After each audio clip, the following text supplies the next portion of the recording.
जो सर्वथा म्रियमाण है, मरण धर्मा है, मरने वाला है, उस व्यक्ति को क्या करना चाहिए? और ये प्रश्न हमारा आपका सभी का प्रश्न है, क्योंकि हम आप सब मरेंगे, कोई नहीं बचेंगे। चाहे जितनी दवा खा लो, चाहे जितनी सुरक्षा की व्यवस्था कर लो, मरना पड़ेगा। अद्यवा अब्द शतांते वा मृत्युर्वै प्राणिनाम ध्रुवः। श्री वसुदेव जी महाराज कहते हैं, जब कंस देवकी को मारने चला तो वसुदेव जी ने कंस को यही कहा, तुम मरने से डरते हो, मरना तो पड़ेगा, आज नहीं तो कभी तो मरोगे। वसुदेव जी ने यही कहा कि जिसका जन्म हुआ है उसको तो मरना ही पड़ेगा। मृत्युर्जन्मवताम वीर देहेन सह जायते। जिस दिन व्यक्ति जन्म लेता है उसी दिन उसकी मृत्यु भी उसके साथ पैदा होती है। वसुदेव जी ने यही कहा, जिस दिन हम पैदा हुए उसी दिन अपनी मृत्यु को लेकर के पैदा हुए हैं कि एक दिन मरना है, ये तय हो गया उसी दिन। जिस दिन जन्म हुआ उसी दिन तय हो गया कि ये मरेगा भी। कोई वस्तु निर्मित होती है, इसका मतलब है कि वह एक दिन नष्ट भी होती है। यही दार्शनिक सिद्धांत है। तो वसुदेव जी ने कहा कि मृत्युर्जन्मवताम वीर देहेन सह जायते। जिस दिन व्यक्ति जन्म लेता है उसी दिन उसकी मृत्यु तय हो जाती है। हाँ, उसे पता नहीं होता है कि कब हम मरेंगे। अद्यवा अब्द शतांते वा मृत्युर्वै प्राणिनाम ध्रुवः। आज चाहे आज के 100 साल बाद मरना पड़ेगा। और दुनिया में जितना अनर्थ है, जितना दुनिया में उपद्रव है, अशांति है, उसका मूल कारण यही है कि व्यक्ति अपनी मृत्यु को भूल गया। अगर 24 घंटे में एक बार बैठ करके 5 मिनट भी आप विचार करो कि मुझे एक दिन मरना है, आपके मन से लोभ चला जाएगा। मन यही कहेगा, लोभ करके क्या करेंगे जब चले जाना है। आप 5 मिनट बैठकर अपनी मृत्यु का चिंतन करो कि एक दिन तो मरना है, तो बटोर करके क्या करेंगे। 5 मिनट बैठकर मृत्यु का चिंतन करो, मन में विचार आएगा किसी से हम द्वेष क्यों करें। जब सब कुछ छूटना है तो किसी से द्वेष, किसी से लड़ाई, ये झूठ, असत्य, फौरेब, ये सारे अनाचार, पापाचार का मूल कारण यही है कि व्यक्ति अपनी मृत्यु को भूलकर अपने जीवन को शाश्वत समझ बैठा और इसीलिए इस प्रपंच में पड़ा रहे। महात्माओं के, मुनियों के जीवन में जो पवित्रता और शुचिता होती है उसका कारण यही है कि वो बार बार अपनी मृत्यु का चिंतन करते हैं। एक दिन सब छोड़ के जाना है। आखिर जिया जइहे भजन कर चोला। एक दिन ये जीवन समाप्त हो जाएगा और मरने के पहले हमें क्या कर लेना चाहिए। राजा परीक्षित ने यही प्रश्न किया। श्रोतव्यो मथो जप्यम यत् कर्तव्यम नृभिः प्रभोः। हे भगवान, मरण धर्मा व्यक्ति को मरने के पहले क्या सुनना चाहिए। अथो जप्यम, अथवा कुछ जप करना चाहिए। यत् कर्तव्यम, अथवा कोई कर्तव्य पूर्ण करना चाहिए। स्मर्तव्यम, अथवा किसी का स्मरण करना चाहिए। भजनीयम वा, अथवा किसी का भजन करना चाहिए। ब्रूहि यद्वा विपर्ययम, अथवा इसके अतिरिक्त कुछ और करना चाहिए। अर्थात क्या करना चाहिए, आप कृपा करके हमें बताओ। इस कर्तव्य को जानने की इच्छा महाराज परीक्षित ने व्यक्त की।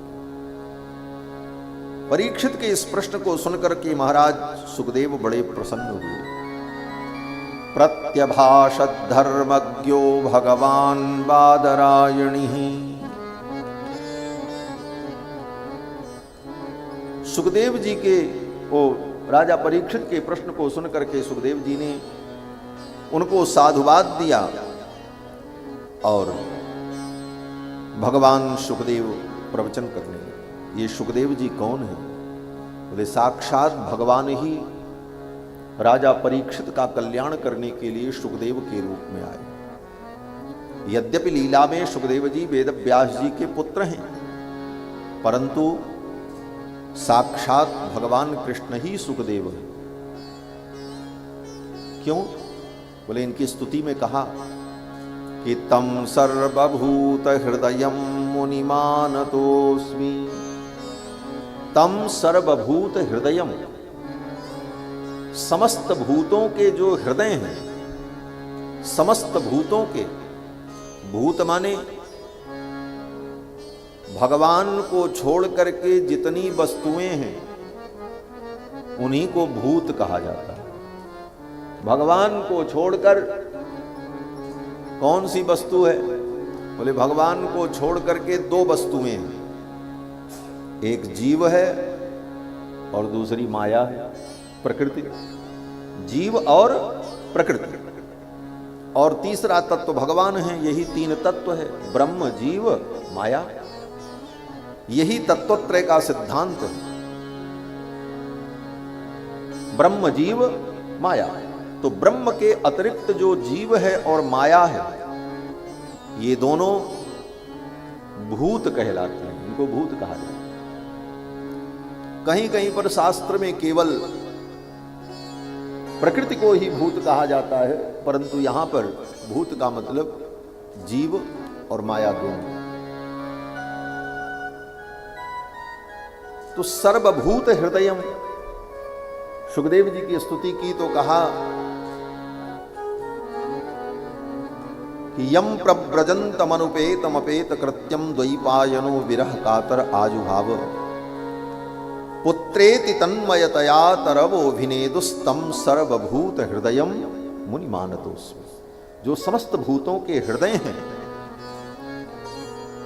जो समस्त भूतों के हृदय में विद्यमान हैं, उन मुनि को मैं प्रणाम करता हूं। ये कह करके सुखदेव जी को प्रणाम करता। तो समस्त भूतों में जड़ चेतन, जीव और प्रकृति, इन दोनों के अंदर कौन विद्यमान है? विचार करें तो इन दोनों के अंदर एक ही तत्व विद्यमान है, परमात्म तत्व, जो अंतर्यामी रूप से सर्वत्र विद्यमान है। अंतर्बहिश्च तत्सर्वं व्याप्य नारायण स्थितः सर्वभूत निवासोऽसि वासुदेव नमोस्तुते। वेद व्यास जी कहते हैं भगवान का नाम वासुदेव क्यों है? बोले सर्वभूत निवासोऽसि, समस्त भूतों में जो निवास करते हैं उनका नाम वासुदेव है। सर्वभूत निवासोऽसि वासुदेव नमोस्तुते। तो सर्वभूतों में, समस्त भूतों में निवास करने वाले भगवान, और सुखदेव जी के विषय में भी यही कहा सर्वभूत हृदयम मुनिमानतोस्मि। तो सुखदेव जी कौन है? बोले साक्षात भगवान ही है, भगवान ही कथा सुनाने के लिए आए। और वहां जब सुखदेव जी आए तब भी यही कहा तत्राभवत भगवान व्यासपुत्रो। गंगा के तट पर राजा परीक्षित को कथा सुनाने कौन आ रहे हैं? व्यास जी कहते हैं तत्राभवत भगवान, भगवान आए। किसी ने कहा अरे आपके पुत्र आए, बोले आए भगवान ही है लेकिन मेरे पुत्र बनकर के आए हैं। तत्राभवत भगवान व्यासपुत्रो। हमारे पूज्य महाराज श्री कहते थे भगवान की कथा को लिखता कौन है? बोले भगवान। और भगवान की कथा को गाता कौन है? बोले भगवान। और भगवान जो लीला करते हैं वो लीला भी भगवान ही करते हैं। तो भगवान की लीला भगवान ही करते हैं, भगवान ही लिखते हैं और भगवान ही गाते हैं, दूसरा कोई नहीं गा सकता। और इसको सुनता कौन है? बोले सुनता भी वही है जिसके हृदय में भगवान हो। जिसके हृदय में भगवान नहीं, जिसके हृदय में भगवत भाव नहीं, वो भगवान की लीला सुन भी नहीं सकता, उसको अच्छी ही नहीं लगेगी। तम सर्वभूत हृदयम मुनिमानतोस्मि। श्री सुखदेव जी महाराज ने राजा परीक्षित के प्रश्न की प्रशंसा की, साधुवाद दिया और कहा राजन तुमने बहुत सुंदर प्रश्न किया। इदम भागवतम नाम पुराणम ब्रह्म संहितम। ये जो पुराण मैं तुम्हें सुनाने जा रहा हूं इसका नाम भागवत है। इदं भागवतं नाम पुराणं ब्रह्म संहितं। इसका नाम भागवत क्यों है?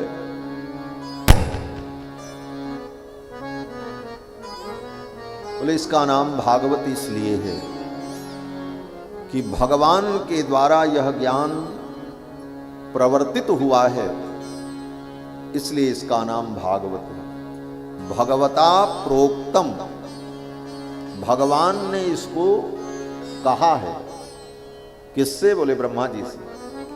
और फिर ब्रह्मा जी के रूप में भगवान ने ही नारद जी को कहा। नारद जी के रूप में भगवान ने ही ये ज्ञान व्यास जी को दिया, और व्यास जी के रूप में भगवान ने ही ये ज्ञान सुखदेव जी को दिया, और सुखदेव जी के रूप में भगवान ने ही ये ज्ञान राजा परीक्षित को दिया। ये परंपरा है। भागवत जब श्रवण करे तो यही भाव रखना चाहिए कि भागवत हम जो सुन रहे हैं भगवान ही हमको सुना रहे हैं, तभी ये भागवत है। भागवत का मतलब है कि जिसके वक्ता भगवान हो। भगवता प्रोक्तम भागवतम, जो भगवान के द्वारा प्रोक्त है उसका नाम भागवत। कितने लोग तो महाराज आधी जिंदगी बीत जाती है, भागवत और भगवत गीता में अंतर नहीं समझ में आता। एक बार मैं महाराष्ट्र में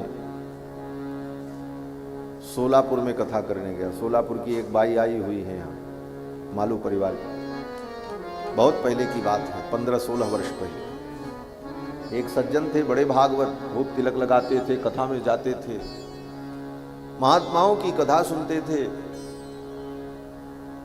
लेकिन उनको यही नहीं पता था कि श्रीमद् भगवत गीता और भागवत अलग अलग है।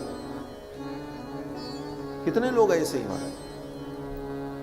श्रीमद् भागवत पुराण है और श्रीमद् भगवत गीता महाभारत का अंश है, वो इतिहास ग्रंथ का एक अंश है। उसका नाम भगवत गीता इसलिए है कि भगवत गीता भगवतेन श्री कृष्ण चंद्रेन गीतम, भगवान कृष्ण ने जिसको गाया है इसलिए उसका नाम गीता, भगवत गीता। और ये भगवान के द्वारा प्रोक्त होने के कारण इस पुराण का नाम भागवत पुराण। इदं भागवतम नाम पुराणम। और इसकी विशेषता क्या है? बोले ब्रह्म संहितम, ये ब्रह्म के समान है। ब्रह्म माने वेद।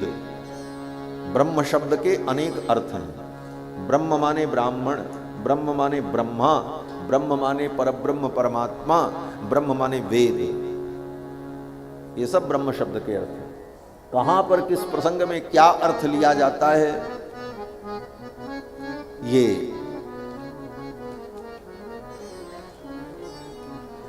परंपरा से जब हम शास्त्र को सुने तभी समझ में आता। तो ब्रह्म माने वेद, तो ब्रह्म सम्मितम, ब्रह्म सम्मितम माने वेद सम्मितम। भागवत में जो कुछ है वो वेद सम्मत है, वेद विरुद्ध नहीं है। क्यों? बोले वेद विरुद्ध हो जाएगा तो अधर्म हो जाएगा। अधर्म की परिभाषा क्या है? अधर्म की परिभाषा यही है, ह्यधर्मस्तद विपर्ययः, वेद प्रणहितो धर्मो ह्यधर्मस्तद विपर्ययः। जो वेद के द्वारा कहा गया हो वो धर्म है, और जो वेदों के विरुद्ध है वो अधर्म है। इसलिए दुनिया में एक ही धर्म है, सनातन धर्म। बाकी दुनिया में जितने मत पंथ हैं सब अधर्म है। क्यों? बोले वेद विरुद्ध है। धर्म की यही परिभाषा हमारे यहां कही गई, वेद प्रणहितो धर्मो, वेद जो कहता है वो धर्म है।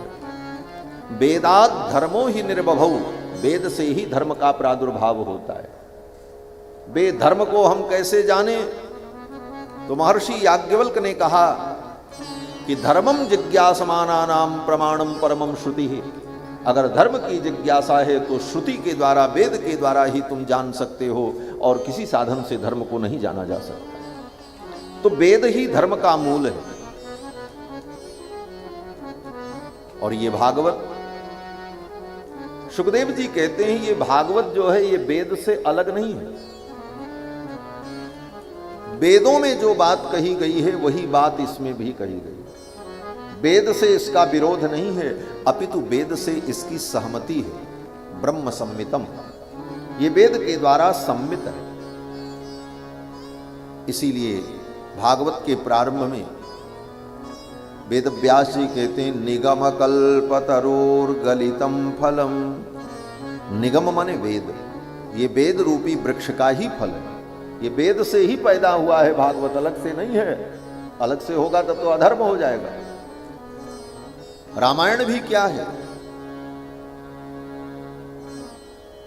इदम रामायणम काव्यम कृत्स्नम वेद सम्मितम। संपूर्ण रामायण काव्य भी वेद सम्मत है, इसलिए रामायण प्रमाण है। यहां तक कि तुलसीदास जी महाराज भी जब लिखते हैं तो कहते हैं नाना पुराण निगमागम सम्मतम यत् रामायणे निगदितम क्वचिदन्यतोपि स्वांत सुखाय तुलसी रघुनाथ गाथा भाषा निबंध मति मंजुल मा तनु। तो वेद सम्मत जो वार्ता है वही धर्म है। वेद सम्मत जो क्रिया है वही धर्म है। वेद सम्मत जो विचार है वही धर्म है। और वेद के विरुद्ध अगर कोई क्रिया है, वेद के विरुद्ध कोई विचार है, वेद के विरुद्ध कोई चिंतन है तो वो अधर्म है। सुखदेव जी महाराज कहते हैं कि इदम भागवतम नाम पुराणम ब्रह्म सम्मितम अधीतवान् द्वापरादौ पितुर्द्वैपायनादहम्। और जो मैं तुम्हें सुनाने जा रहा हूं ये मैं अपने मन से नहीं सुनाने जा रहा, हमने अपने पिताजी से इसे सुना है। अधीतवान द्वापरादौ, केवल सुना ही नहीं है, अधीतवान मैंने बैठ करके पढ़ा है। भागवत सुन करके भागवत नहीं सुनाई जाती, भागवत पढ़ करके भागवत सुनाई जाती। सुखदेव जी कहते मैंने इसको पढ़ा है अपने पिता के चरणों में बैठकर। अधीतवान कब पढ़ा? बोले द्वापरादौ, द्वापर के आदि में। और इसको पढ़ने के बाद मेरी निष्ठा भगवान के सगुण साकार रूप में हो गई। ये बड़ी अद्भुत बात सुखदेव जी कह रहे हैं। सुखदेव जी ने स्वयं कहा राजन मैं तो निर्गुणिया था, निर्गुण भक्ति में, निर्गुण उपासना में मेरी मति लगी हुई थी। निर्गुण उपासना क्या है? बोले निर्गुण उपासना का मतलब होता है कि परब्रह्म परमात्मा जो सच्चिदानंद हैं वो निर्गुण निराकार हैं, केवल ज्ञान मात्र हैं। और वो ज्ञान मात्र जो निर्गुण निराकार ब्रह्म परमात्मा हैं उससे हम अभिन्न हैं। हम में और उनमें कोई अंतर नहीं है। और ये जीव अपने को जीव इसीलिए मानता है कि वो अज्ञान है उसके अंदर। वस्तुतः ये जीव ही ब्रह्म है। और ज्ञान के द्वारा जब उस निर्गुण निराकार ब्रह्म से हमारी एकता हो जाती है, अभेद हो जाता है, तो हम भी ब्रह्म रूप ही हैं। ब्रह्म के अतिरिक्त कुछ है नहीं। एकमेवाद्वितीयम, वह ब्रह्म एक है, अद्वितीय है। नेह नानास्ति किंचन, उसके अतिरिक्त जो ये नाना वस्तुएं दिखाई पड़ रही हैं इनकी कोई सत्ता नहीं है। इस प्रकार की जो भावना करके उपासना करना है इसका नाम निर्गुण उपासना। किसी को निर्गुणवाद कहिए और जो भी कह लीजिए। तो समाधि में, योग में व्यक्ति उस निर्गुण निराकार ब्रह्म के साथ तदाकार होकर अपने स्वरूप का चिंतन करता है, अपने को उससे अभिन्न समझता है। इन्हीं बातों को पुष्ट करने के लिए भगवान शंकराचार्य ने 4 महावाक्यों का प्रयोग किया। वेद के 4 महावाक्यों को लेकर विचार किया। पहला वाक्य अहम ब्रह्मास्मि, मैं ब्रह्म हूं। दूसरा तत्त्वमसि, शिष्य को गुरु उपदेश करते हैं और कहते हैं तत्त्वमसि, तुम वही हो, उसमें और तुम्हारे में कोई अंतर नहीं है। अयम आत्मा ब्रह्म, तीसरा वाक्य, ये आत्मा ही ब्रह्म है।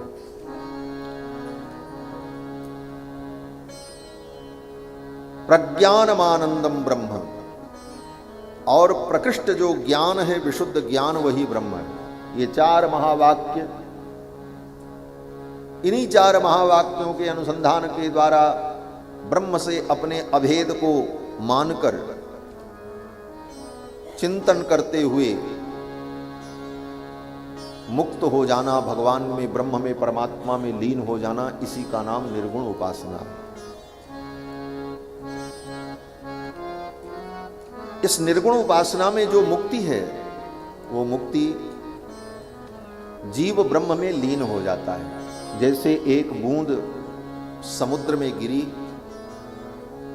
और समुद्र में गिरने पर वो बूंद कहाँ गई? बोले वो समुद्र बन गई। अब उस बूंद को कोई अलग नहीं कर सकता, कोई निकाले भी तो वही बूंद है, ये कहा नहीं जा सकता। एक बूंद पानी तो निकल जाएगा, लेकिन वही बूंद है ये नहीं कह सकता। ये निर्गुणवाद, ये एकात्मवाद और ब्रह्मवाद का सिद्धांत। सुखदेव जी कहते हैं पहले तो मैं इसी धारा में बह रहा था।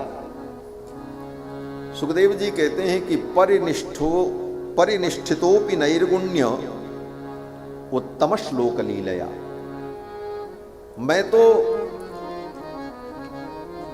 निर्गुणवाद में परिनिष्ठित था, लेकिन उत्तम श्लोक लीलया, उत्तम श्लोक भगवान श्री कृष्ण की लीला को जब हमने सुना, उनकी ललित लीलाओं का वर्णन सुना, तो गृहीत चेता राजर्षे आख्यानम यदधीतवान,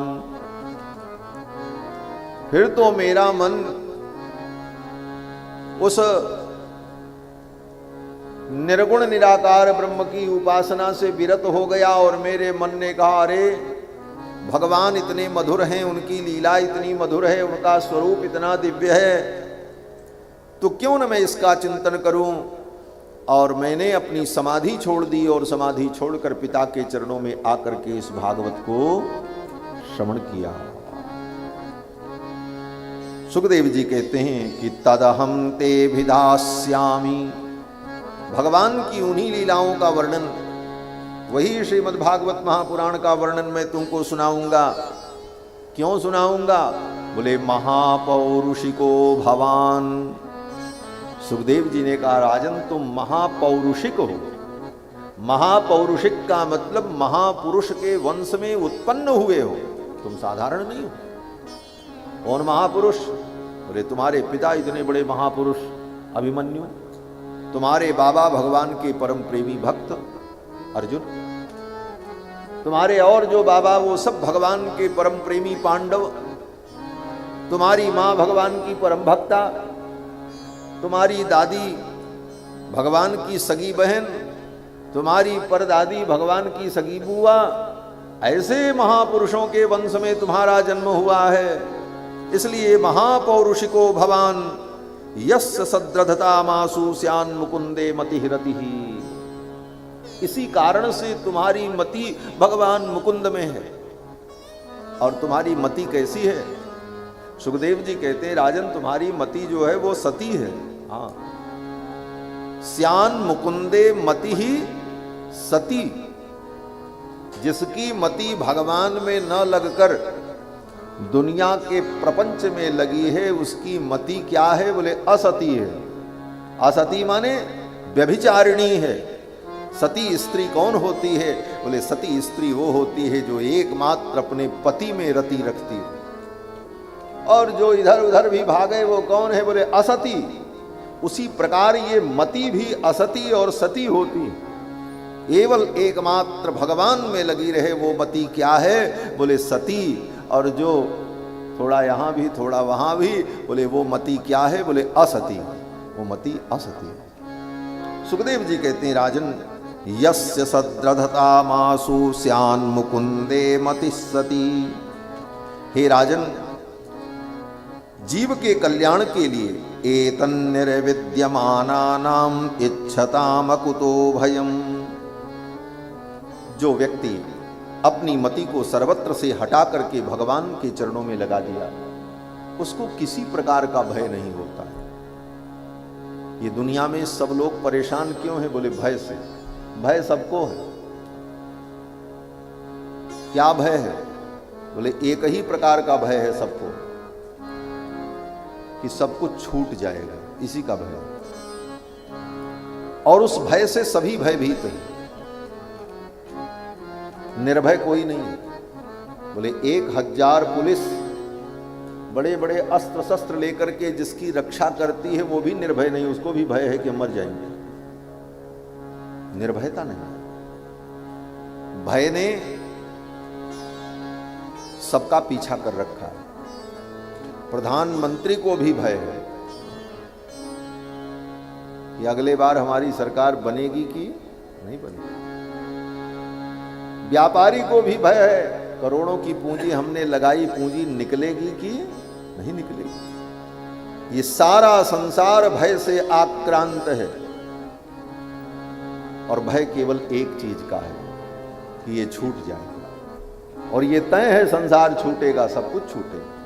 जो निश्चित है, और ये जानते हुए भी हम उससे भयभीत हो। सुखदेव जी कहते हैं राजन, जिसके अंदर संसार से वैराग्य हो जाए, एतन निर्विद्यमानानाम इच्छताम, और जीवन में इच्छाएं समाप्त हो जाएं, कुतो भयम, उसको फिर कोई भय ही नहीं होता। किस बात का भय?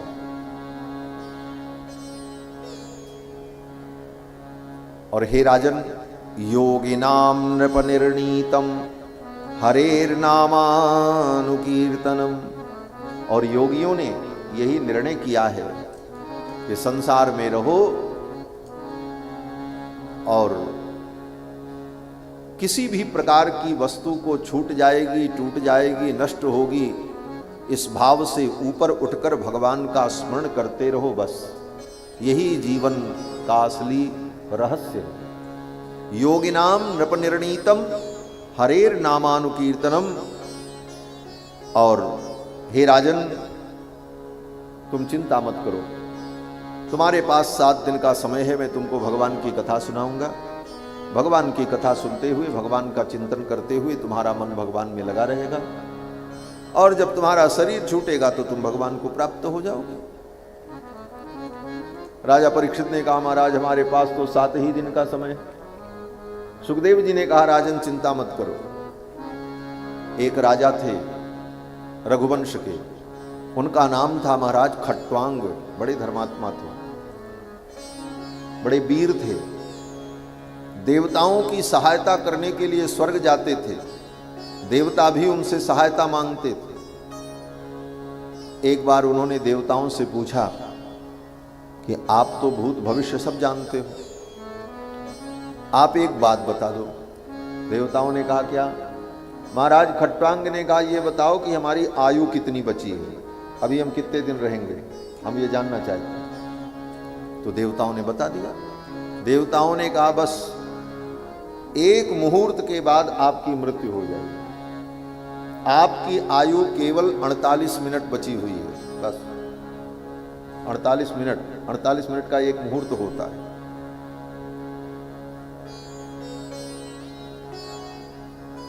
वरम मुहूर्तम विदितम घटेत श्रेयसे यतः।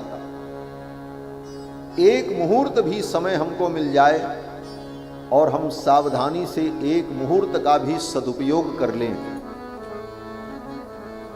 तो हम अपने मृत्यु को सुधार लें, अपने जीवन को सुधार लें। सुखदेव जी ने कहा, राजन खट्वांग नाम के राजा थे, उनको जब पता चला कि मेरी मृत्यु मात्र 48 मिनट बाद होने वाली है। तो उन्होंने क्या किया? बोले मुहूर्तात् सर्वमुत्सृज्य गतवान अभयम हरिम। एक मुहूर्त में ही उन्होंने अभय पद को प्राप्त कर लिया। कैसे? बोले मन से सब कुछ छोड़ दिया और भगवान का चिंतन करने लगे, और भगवान का चिंतन करते करते शरीर छोड़ दिया और भगवान को प्राप्त हो गए। इसलिए राजन, तुम्हारे पास तो 7 दिन का समय है, क्यों चिंता करते? और ये कहते हुए सुखदेव जी ने राजा परीक्षित को भगवान के विराट रूप का वर्णन करके सुनाया। सुखदेव जी ने कहा, राजन, ये जो कुछ तुम देख रहे हो ये सब भगवान का ही रूप है। ये सूर्य मानो भगवान के नेत्र हैं, चंद्रमा बोले भगवान का मन है, अग्नि परमात्मा का मुख है, वायु परमात्मा का कान है। ये संपूर्ण सृष्टि जो है ये भगवान का ही रूप है। सर्वम विष्णुमयम जगत, ये सारा संसार विष्णुमय है। और इस सारे संसार को ही तुम भगवान के रूप में देखो। कैसे देखे महाराज? हमको तो ईंटा पत्थर दिख रहा है। बोले ये ईंटा पत्थर, आकाश, धरती, समुद्र, ये सब भगवान हैं। ये विचार करो, ये भावना करो। और इसी भावना को गोस्वामी तुलसीदास जी महाराज ने कहा, सी राम में सब जग जानी, करहूं प्रणाम जोरी जुग मानी। ये संसार ही परमात्मा का रूप है। और भगवान विष्णु के 1000 नामों में जो पहला नाम है, कल विष्णु सहस्त्र नाम की चर्चा आई थी कि भीष्म पितामह ने भगवान के 1000 नाम का उच्चारण किया। उस 1000 नाम में भगवान का जो पहला नाम है वो क्या है? विश्व। विश्वम विष्णुर्वषट्कारो, है तो विष्णु सहस्त्र नाम, लेकिन विष्णु नाम दूसरे नंबर पे आया। पहले नंबर पे क्या है? विश्व। विश्वम विष्णुर, तब बखटकारो इत्यादि। पहले विश्व क्यों आया? बोले ये बताने के लिए कि भगवान विष्णु कौन है। बोले ये विश्व ही विष्णु का रूप है, ये विश्व ही भगवान है। इसीलिए विष्णु सहस्त्र नाम में जो ध्यान किया जाता है, भगवान के विश्व रूप का ध्यान किया जाता है। विश्वरूप इति ध्यानम, विनियोग में बोलते हैं विश्वरूप इति ध्यानम। विश्व रूप ही भगवान का है। और क्या रूप है? बोले भूपादौ यस्य नाभिर्वियदनिल सुरस सूर्य चंद्रौ च नेत्रे। ये पृथ्वी ही, धरती का अंतिम हिस्सा पाताल, वो भगवान का चरण है। भूपादौ यस्य नाभि, और सूर्य चंद्रौ च नेत्रे, सूर्य और चंद्रमा भगवान के नेत्र और मन है। ऊपर का ब्रह्मलोक भगवान का शिर है। मुखमपि दहनो, भगवान का मुख क्या है? बोले अग्नि है। मुखमपि दहनो यस्य वास्तेयमब्धिः, अंतस्थम यस्य विश्वम सुरनर खगो भोगी गंधर्व दैत्यैः। चित्रम रम रम्यते तम त्रिभुवन वपुषम विष्णुमीशम नमामि। चित्रम रम रम रम्यते तम त्रिभुवन वपुषम, ये विचित्र रूप में भगवान ही रमण कर रहे हैं। कहीं पेड़ बने हुए हैं, कहीं पर्वत बने हुए हैं, कहीं नदी बने हुए हैं, कहीं आकाश बने हुए हैं। यही भगवान का विश्व रूप है। भगवान के विराट रूप का वर्णन किया और फिर भगवान के सूक्ष्म रूप का वर्णन किया। सूक्ष्म धारणा का वर्णन करते हुए सुखदेव जी ने कहा, हे राजन, आंख बंद करके जोगी लोग अपने हृदय के अंदर जो ध्यान करते हैं वो भगवान के सूक्ष्म रूप का ध्यान करते हैं। केचित स्वदेहांतर हृदयावकाशे प्रादेश मात्रम पुरुषम बसंतम, अपने हृदय में प्रादेश मात्र भगवान के स्वरूप का ध्यान ये योगी लोग करते हैं। और उस ध्यान में कौन सा रूप होता है? कहते हैं चतुर्भुजम कंजरथांग संक गदाधरम धारणया स्मरंती। हृदय के अंदर शंख चक्र गदा पद्म धारण किए हुए भगवान के चतुर्भुज रूप का ध्यान योगी लोग करते हैं। इसीलिए योगियों के ध्यान का जब वर्णन किया तो यही कहा, योग हृदय गम्यम वंदे विष्णुम भव भय हरम सर्वलोकैक नाथ। तो भगवान का हृदय में ध्यान करना ये सूक्ष्म धारणा है, और जब संसार तुम्हें दिखाई पड़े तो संसार को ही भगवान के रूप में अनुभव करना ये स्थूल धारणा है। स्थूल धारणा और सूक्ष्म धारणा की भावना हम कैसे अपने अंदर दृढ़ करें, ये सुखदेव जी ने राजा परीक्षित को समझाया। इसके बाद सुखदेव जी कहते हैं, राजन न ह्यतोन्य शिव पंथा विशत संसृता भी। इस संसार में पैदा हुए प्राणियों के लिए इसके अतिरिक्त कल्याण का दूसरा कोई मार्ग नहीं। वासुदेवे भगवती भक्ति योगो यतो भवेत्। भगवान वासुदेव में हमारी भक्ति योग हो, भगवान वासुदेव में हमारी भक्ति हो, यही कल्याण का एकमात्र मार्ग है। इसके अतिरिक्त कल्याण का दूसरा कोई मार्ग नहीं है। बोले ये तय किसने कर दिया कि यही एक मार्ग है? तो सुखदेव जी कहते हैं कि ब्रह्मा जी ने चारों वेदों का 3 बार आलोडन किया। 1 बार नहीं, 2 बार नहीं, 3 बार ब्रह्मा जी ने। अब ब्रह्मा जी की मति तो सर्वश्रेष्ठ है, सृष्टि में ब्रह्मा जी ही सबसे बड़े हैं, उन्हीं से सब सृष्टि उत्पन्न होती, तो ब्रह्मा जी की मति भी सर्वश्रेष्ठ है। और उनके तो 4 मस्तक है, चतुर्गुणित मति है, और ब्रह्मा जी साक्षात भगवान के पुत्र हैं। दुनिया में जितने प्राणी हैं उनके माता पिता अलग अलग होते हैं, लेकिन ब्रह्मा जी एक ऐसे हैं जिनकी माता भी भगवान है और पिता भी भगवान है। पुरुष तो मां के गर्भ से पैदा होता है पिता के रज और पिता के वीर्य से, इसलिए माता अलग पिता अलग, दोनों का शरीर अलग अलग होता है माता पिता। लेकिन ब्रह्मा जी तो भगवान से ही उत्पन्न हुए, भगवान के गर्भ से उत्पन्न हुए, उनके नाभि से। और ब्रह्मा जी ने भगवान ब्रह्म कार्ष्णेन तिरन्वीक्ष मनीषया तदध्यवस्यत कूटस्थो रतिरात्मन यतो भवेत्। ब्रह्मा जी ने 3 बार संपूर्ण वेद को पढ़कर और गंभीर विचार करके ये निर्णय किया। क्या निर्णय किया? बोले रतिरात्मन यतो भवेत्, भगवान में हमारी भक्ति हो, यही कल्याण का सर्वोत्तम मार्ग है। सुखदेव जी कहते हैं, हे राजन, जो इन ज्ञान को, इस तत्व को नहीं जानते वो भटकते हैं। संसार की क्षुद्र वस्तुओं को प्राप्त करने के लिए अलग अलग देवताओं की उपासना और पूजा में लगे रहते हैं। इंद्रियों की कामना के लिए लोग इंद्र की आराधना करते हैं, धन की कामना के लिए माया की आराधना करते हैं, रूप के प्राप्ति के लिए गंधर्व की आराधना करते हैं, और इसी प्रकार अलग अलग संसार की नश्वर वस्तुओं को प्राप्त करने के लिए इधर उधर भटकते हैं। हे राजन, इन वस्तुओं को प्राप्त करने की अगर इच्छा तुम्हारी समाप्त नहीं हो रही है, तब भी तुम इधर उधर मत जाओ, भगवान के चरणों की भक्ति करो। और अगर इन वस्तुओं की, संसार के क्षुद्र वस्तुओं की कोई कामना नहीं है, तब तो बहुत अच्छी बात है। और अगर कामना भी है तो इधर उधर मत जाओ, भगवान के चरणों की भक्ति करो। और अगर मोक्ष की भी कामना है तो भगवान के चरणों की भक्ति करो। अकामः सर्व कामो वा मोक्ष काम उदारधीहि तीव्रेण भक्ति योगेन यजेत पुरुषम परम।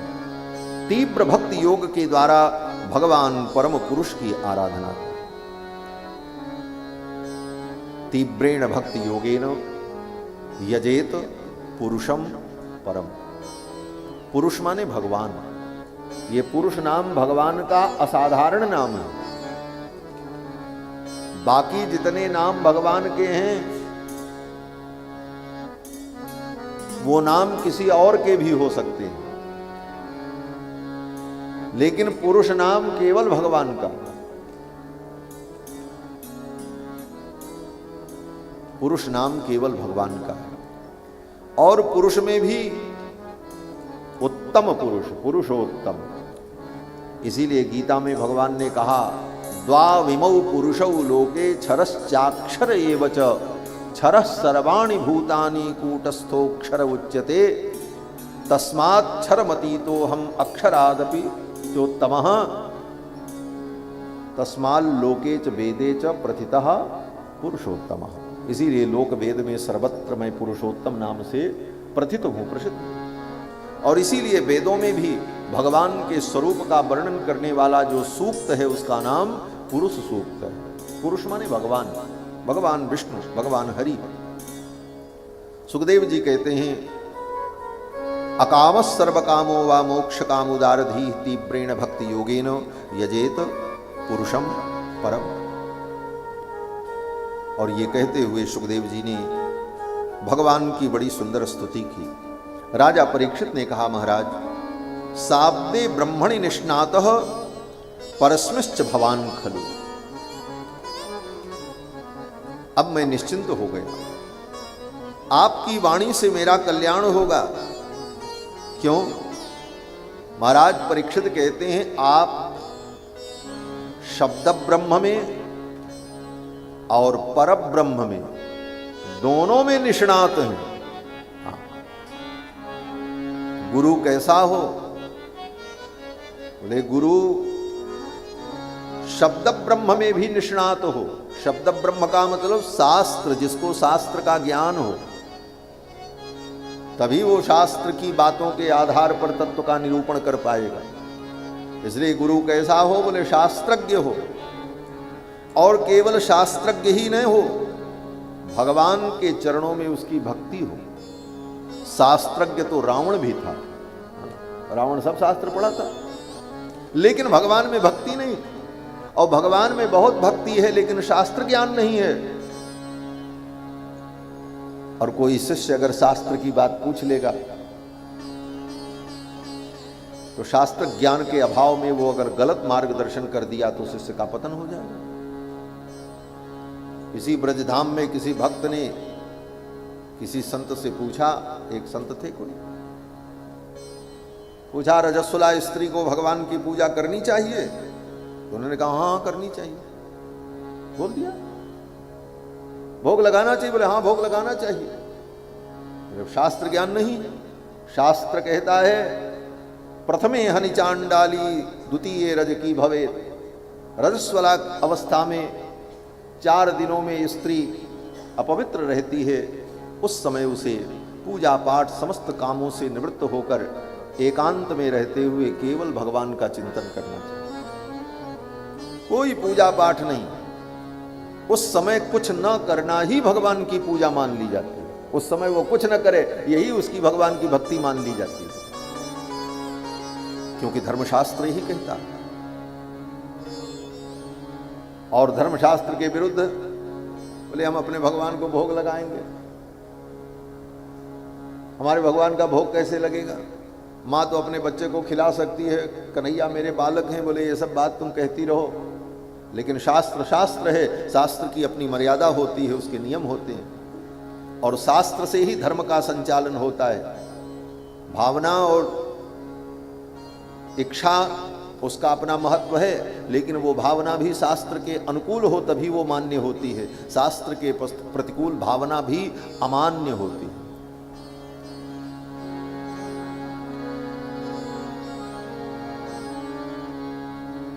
तो राजा परीक्षित ने कहा, हे भगवान, आप शब्द शास्त्र में भी निष्णात हैं। शाब्दे ब्रह्मणि निष्णातः परस्मिश्च भवान खलु। और परब्रह्म परमात्मा की भक्ति में भी आप प्रवीण हैं, इसलिए आपके द्वारा जो उपदेश मुझे प्राप्त होगा वो मेरे लिए परम हितकारी होगा। फिर तो सुखदेव जी ने भगवान की बड़ी सुंदर स्तुति की। अभी सुखदेव जी कथा ही नहीं शुरू की है, अभी तो कथा शुरू करने जा रहे हैं, अभी स्तुति करने जा रहे हैं सुखदेव जी। सुखदेव जी ने भगवान की बड़ी सुंदर स्तुति की है। सुखदेव जी स्तुति करते हुए कहते हैं कि नमः परस्मै पुरुषाय भूयसे सदुद्भवस्थान निरोध लीलया गृहीत शक्तित्रतयाय देहिनाम अंतर्भवायानुपलक्ष्य वर्त्मनि। भगवान परम पुरुष ही अपने संकल्प से अनंत रूपों में प्रकट होकर समस्त वस्तुओं में विद्यमान होकर विविध प्रकार की लीला करते हैं। उन्हीं भगवान के स्मरण से, उनके दर्शन से, उनकी कथा के श्रवण से, उनके पूजन से संसार के प्राणियों के पाप नष्ट हो जाते हैं। यत् कीर्तनम यत् स्मरणम यदीक्षणम यद वंदनम यद श्रवणम यदर्हणम लोकस्य सद्यो विधनोति कल्मषम तस्मै सुभद्र स्रवसे नमो नमः। ऐसे सुभद्र स्रवस भगवान को मैं प्रणाम करता हूं। भगवान की महिमा क्या है? सुखदेव जी कहते हैं कि तपस्विनो दान परा मनस्विनो, कोई बहुत बड़ा तपस्वी हो, बहुत बड़ा दान परायण हो, बहुत बड़ा मनस्वी हो, यशस्वी हो, मंत्र विदस्सु मंगलाः, मंत्रज्ञ हो, उसके जीवन में पवित्र आचरण हो, लेकिन अगर भगवान के चरणों की भक्ति नहीं है, उसने अपने इन सारे कर्मों को भगवान को अर्पित नहीं किया, तो कहते हैं क्षेमं न विन्दन्ति विना यदर्पणं तस्मै सुभद्र स्रवसे नमो नमः। ये सारे कर्म तभी सफल होते हैं जब भगवान को अर्पित कर दिया। कर्म तो हम करें, लेकिन कर्म के अभिमान से मुक्त होकर उन कर्मों को भगवान को समर्पण कर दें। तपस्या करो, दान करो, लेकिन उस दान, तपस्या, भजन, पूजन का अभिमान छोड़कर उन कर्मों को भी भगवान को अर्पण कर दो। नहीं तो ये कर्म ही तुम्हारे लिए बंधन के कारण बन जाएंगे। लोग दान करते हैं, अभिमान नहीं छोड़ते, इतना बड़ा बोर्ड लगवाते हैं, क्या बोले अमुक व्यक्ति ने ये सेवा की है, इतना दान किया है। यह भी मूर्खता है, अज्ञान है, वो तुम्हारे लिए बंधन का कारण बनेगा। दान दाहिने हाथ से दिया गया, बाएं हाथ को भी पता न चले। दातव्यमिति यद्दानम दीयते नुपकारिणे देशे काले च पात्रे च तद्दानम सात्विकम स्मृतम्। दान करो, लेकिन दान का प्रदर्शन मत करो। आज प्रदर्शन ज्यादा होता है। लोग भंडारा भी करते हैं, रोटी बांटते हैं, कपड़ा बांटते हैं, तो अपने बगल वाले से कहते हैं थोड़ा रील बनाओ, वीडियो बनाओ, दुनिया को हम दिखावें कि हम कर रहे हैं। अरे मूर्खाधिराज, तुम किसी को 2 रोटी और 2 कपड़े बांट रहे हो तो उसकी गरीबी का तुम मजाक उड़ा रहे हो। बड़े भारी दानी बने हो। एक क्षण में तुम कब दरिद्र हो जाओगे इसका ठिकाना नहीं है, ठाकुर की दृष्टि अगर टेढ़ी हो गई तो। इसलिए इस अभिमान से ऊपर उठ करके दान आदि कर्म करना चाहिए।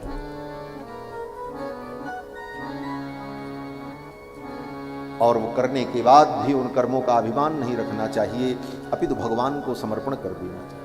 यत् कीर्तनम यत् स्मरणम यदीक्षणम यत् वंदनम यत् श्रवणम यदर्हणम तपस्विनो दान परा मनस्विनो यशस्विनो मंत्रविदस्सु मंगलाः क्षेमं न विन्दन्ति विना यदर्पणं तस्मै सुभद्र स्रवसे नमो नमः। सुखदेव जी कहते हैं स्तुति करते हुए कि भगवान के जो भक्त हैं, भगवान की भक्ति की तो बहुत बड़ी महिमा है। वितन्वताजस्य सतीं स्मृतिं हृदि स्वलक्षणं प्रादुर्भूत किलास्यतः समे ऋषीणाम ऋषभ प्रसीदता। वे भगवान मेरे ऊपर भी प्रसन्न हो और हमारी बुद्धि में सरस्वती को प्रेरित करें, जिससे मैं भगवान का गुणानुवाद कर सकूं, भगवान के चरित्र को गा सकूं। भगवान के चरित्र के गाने का सामर्थ्य भी भगवान की ही कृपा से प्राप्त होता है। चाहे जितना पढ़ लो, जितना रट लो, और रट करके पढ़ करके परीक्षाओं को दे करके डिग्रियों का अंबार लगा दो, लेकिन भगवान के गुणानुवाद का सामर्थ्य तो तब आएगा जब भगवान सरस्वती को प्रेरित करें। भगवान की प्रेरणा जब होगी तभी वो सरस्वती भगवान का गुणानुवाद करने में समर्थ हो। जा पर कृपा करहि जन जानी, कभी उर अजिर नचावही वानी। भगवान जिसको अपना जन समझकर, अपना स्वजन समझकर कृपा करते हैं, जा पर कृपा करहि जन जानी, कभी उर अजिर नचावही वानी। वाणी सरस्वती उसके हृदय में नृत्य करती है भगवान की प्रेरणा से। सुखदेव जी ने कहा, हे प्रभु, आपने जिन ब्रह्मा की बुद्धि में सरस्वती को प्रेषित किया, आप ही मेरी बुद्धि में भी प्रेरणा करो, मैं आपका गुणगान करना चाहता हूं। और ये स्तुति करके फिर सुखदेव जी वर्णन करने लगे। सुखदेव जी कहते हैं, हे राजन, एक बार नारद जी घूमते घूमते ब्रह्मलोक पहुंचे। अब सुखदेव जी कथा सुना रहे हैं। सुखदेव जी कहते हैं, नारद जी एक बार घूमते घूमते ब्रह्मलोक पहुंचे। देखा ब्रह्मा जी अपने आसन पर बैठ करके माला लेकर के जप कर रहे थे। ब्रह्मा जी जब माला लेकर के जप कर रहे थे तो नारद जी को बड़ा आश्चर्य हुआ। नारद जी ने कहा, पितामह, आप संपूर्ण सृष्टि को उत्पन्न करते हैं, आपसे बड़ा इस सृष्टि में कोई नहीं है, सबको आपने पैदा किया, तो आपसे बड़ा कौन है जिसका भजन आप करते हैं? माला लेकर के आप किसको भजते हैं, ये बताओ। नारद जी ने पूछा ब्रह्मा जी से। तब ब्रह्मा जी ने कहा कि तस्मै नमो भगवते वासुदेवाय धीमहि। उन भगवान वासुदेव का मैं प्रणाम करता हूं, उनका ध्यान करता हूं, उनका भजन करता हूं। नारद जी ने कहा, ये भगवान वासुदेव कौन है? आपसे भी बड़े हैं। ब्रह्मा जी ने कहा, हाँ, उनकी माया इतनी प्रबल है, यन मायया दुर्जयया। भगवान की माया कैसी है? बोले बड़ी दुरत्या है। और उस माया का प्रभाव क्या होता है? बोले माया का पहला प्रभाव ये होता है कि भगवान की माया भगवान के स्वरूप को तिरोहित कर देती है। माया की दो शक्तियों का विचार किया है आचार्यों ने, एक आवरण शक्ति, एक विक्षेप शक्ति। वेदांत में आवरण शक्ति क्या करती है? बोले आवरण शक्ति सच्चाई को ढक देती है, और विक्षेप शक्ति एक काल्पनिक सत्य को प्रकट करती है। वो सत्य नहीं होता, उसी को भ्रम कहा जाता है। और ये माया क्या है? बोले ऐसा पर्दा है, जैसे पीछे कोई वस्तु रखी हो और पर्दा लगा दें, तो पर्दा कैसा पर्दा हो? बोले उस पर्दा के लगते ही पीछे का दृश्य दिखना बंद हो जाए और उस पर्दे के ऊपर कोई दूसरा दृश्य दिखने लग जाए। जैसे पर्दे पर पिक्चर का दृश्य दिखने लगता है, वस्तुतः पर्दा के पीछे दीवार होती है, लेकिन वो पर्दा लगा तो पीछे की दीवार को ढक दिया और उस पर्दे पर दूसरा नया दृश्य दिखने लगा जो यथार्थ में है नहीं। यही काम माया का है। माया क्या है? बोले यवनिका है। यवनिका माने पर्दा। कांतस्ते पुरुषोत्तम फणिपति सय्यासनम वाहनम वेदात्मा विहगे स्वरो यवनिका माया जगन मोहिनी। सारे जगत को मोहित करने वाली भगवान की माया वो पर्दा है, जिस पर्दा के लगते ही आवरण शक्ति के द्वारा सत्य ढक जाता है और विक्षेप शक्ति के द्वारा उसमें तदभिन्न वस्तु दिखाई पड़ने लगती है। ब्रह्मा जी कहते हैं भगवान की ये आवरण, वो माया जो है, ये माया अपने आवरण शक्ति के द्वारा भगवान के स्वरूप को तिरोहित कर देती है और भगवान के अतिरिक्त जो संसार का प्रपंच है, इस दृश्य में ही जीव लग जाते हैं और यही दृश्य उनको सत्य समझ में आने लगता है। ये माया बड़ी कठिन, और इस माया के कारण जो अज्ञानग्रस्त हैं वे मुझे ही सारे जगत का स्वामी मान लेते हैं। ये ब्रह्मा जी कह रहे हैं, यन मायया दुर्जयया माम ब्रुवंति जगत गुरुम। जो भगवान की माया से मोहित हैं वो मुझको ही सारे जगत का स्वामी मान लेते हैं और मेरे भजन में लग जाते हैं। वस्तुतः मैं सारे जगत का स्वामी नहीं हूँ, मेरे भी स्वामी भगवान हैं जिनका मैं भजन करता हूँ। ये ब्रह्मा जी ने स्पष्ट किया। भगवान की माया ही जीव को भ्रम में डाल देती है और भगवान की माया बड़ी दुरत्या है। स्वयं गीता में भगवान कृष्ण कहते हैं कि दैवी हेषा गुणमयी मम माया दुरत्यया। हे अर्जुन, ये मेरी माया बड़ी दुरत्या है, बड़ी कठिन है।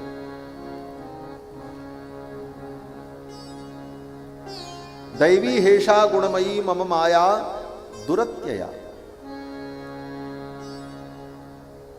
बोले महाराज, ये आपकी माया इतनी कठिन है तो इस माया से कैसे छूटा जाए? आप ही कोई उपाय बताओ। जब आप ये बता रहे हो कि आपकी माया बड़ी कठिन है तो आप ही बताओ इससे छूटें कैसे। तो भगवान ने एक उपाय बताया कि मामेव ये प्रपद्यन्ते माया में ताम तरन्ति ते। गीता में भगवान कहते मामेव ये प्रपद्यन्ते, जो मेरी शरण में आ जाएंगे वो मेरी माया से बच जाएंगे। बोले महाराज, माया आपकी और आपके ही शरण में आने पर बचेंगे? बोले हाँ, जैसे मछुआरा मछली पकड़ने के लिए अपने जाल को फेंकता है घुमा करके, नदी में तालाब में देखा होगा, जाल को ऐसे घुमाता है और पूरी शक्ति से फेंकता है तो जाल जाकर के उतनी ही दूर तक गिरता है। और उस समय जो मछलियां भागने का प्रयत्न करती हैं, दूर जाती हैं, वो तो उसमें फंस जाती हैं। और जो मछली उस मछुआरे के पैरों के पास पानी में खेलती रहती, वो नहीं फंसती है। क्यों? बोले जाल वहां गिरता ही नहीं, जाल उधर गिरता है। ये भगवान का माया जाल जो है, इस माया जाल में वही जीव फंसता है जो भगवान के चरणों से दूर रहता है। जो मछली उस मछुआरे के चरणों के पास रहती है वो सुख का अनुभव करती है, वो जाल में नहीं फंसती। इसी भाव को गोस्वामी तुलसीदास जी ने कहा, सुखी लीन जे नीर अगाधा, सुखी लीन जे नीर अगाधा, जिमि हरि शरण लगे कहु बाधा, जिमि हरि शरण लगे कहु बाधा, सुखी लीन जे नीर अगाधा, सुखी लीन जे नीर अगाधा, सुखी लीन जे नीर। ब्रह्मा जी कहते हैं भगवान की माया से मोहित प्राणी मुझको ही सब कुछ मान लेते हैं, लेकिन भगवान मेरे भी आराध्य हैं। और तो और आप संपूर्ण लीला देख लो। ब्रह्मा जी के हाथ में भी माला रहती है, नारद जी के हाथ में भी माला। भगवान शंकर भी जब अपने स्वरूप में बैठते हैं तो उनके एक हाथ में माला रहती है। हस्ते च माला हृदि राम तत्वम, जिह्वाग्रभागे बर राम मंत्रम, यन मस्तके राघव पाद तीर्थम, शिवम महाभागवतम नमामि। दुर्गा जी के स्वरूप को आपने देखा, अष्टभुज दुर्गा, उनकी 8 भुजाओं में एक भुजा में माला रहती है। शस्त्र भी रहते हैं लेकिन एक भुजा में माला रहती है। सरस्वती, बोले सरस्वती के हाथ में भी माला रहती है। हस्ते स्फाटिक मालिकाम विदधति पद्मासने संस्थिता। क्यों? कहते हैं ये सब भगवान के अधीन हैं और ये सब भगवान का भजन करते हैं। तो जब ब्रह्मा शंकर सरस्वती दुर्गा ये सब भगवान का भजन करते हैं तो हमारा भी कर्तव्य यही है कि हम भी भगवान का ही भजन करें। ब्रह्मा जी ने तय कर दिया। ब्रह्मा जी ने कहा कि सब भगवान का भजन करते हैं, मैं भी भगवान का भजन करता हूं। और वही भगवान समय समय पर अवतार लेकर के विविध प्रकार की लीलाएं करते हैं। और ये कहते हुए ब्रह्मा जी ने भगवान के संक्षिप्त 24 अवतार का वर्णन किया। संक्षिप्त रूप में 24 अवतार का चरित्र बताया नारद जी को। और फिर ब्रह्मा जी ने कहा कि जब मेरी उत्पत्ति हुई, ब्रह्मा जी भगवान के नाभि कमल से उत्पन्न हुए और ब्रह्मा जी ने 10,000 वर्ष तक तप किया अपने कमलासन पर बैठकर। उनकी तपस्या से भगवान प्रसन्न हुए और भगवान प्रकट हो गए। भगवान ने कहा ब्रह्मा जी से कि तपो में हृदयम साक्षात, तपस्या ही मेरा हृदय है। आत्माहम तपसो नघ, हे अनघ, हे पाप रहित निष्पाप ब्रह्मा जी, तपस्या ही मेरी आत्मा है। सृजामि तपसई वेदम ग्रसामि तपसा पुनः, तपस्या से ही ये सृष्टि उत्पन्न होती है और तपस्या से ही संपूर्ण सृष्टि को मैं अपने अंदर विलीन कर लेता हूं। भगवान ने तप का महत्व बताया। जिसके जीवन में तप होगा वो जो चाहेगा वो कर सकता है। तपस्या में वो शक्ति है। बिभर्मि तपसा विश्वम, भगवान कहते हैं संपूर्ण विश्व को मैं अपने तप के द्वारा धारण करता हूं। तप क्या है?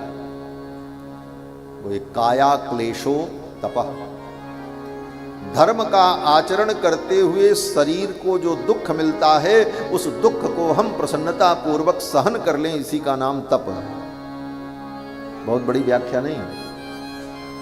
धर्म के आचरण में शरीर को जो दुख होता है उस दुख को सह लेना और प्रसन्न रहना, इसी का नाम तप है।